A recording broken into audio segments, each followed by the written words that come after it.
Yan po ay lagpang na dadalhin po sa Maynila. Dito po yan sa pinagtatrabahuan ko dito sa 4G Marble Supply sa Barangay Kahimos.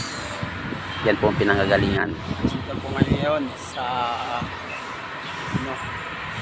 yun po ay mga lagpang.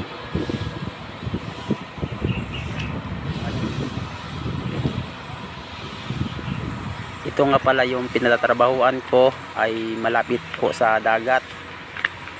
Yan po ay mga marble po yung nakikita nyo.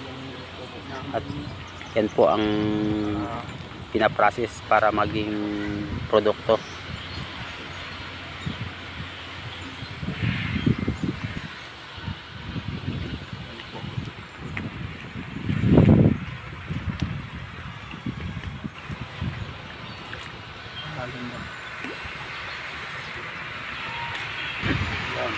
Andito nga pala ako sa taas ng marble.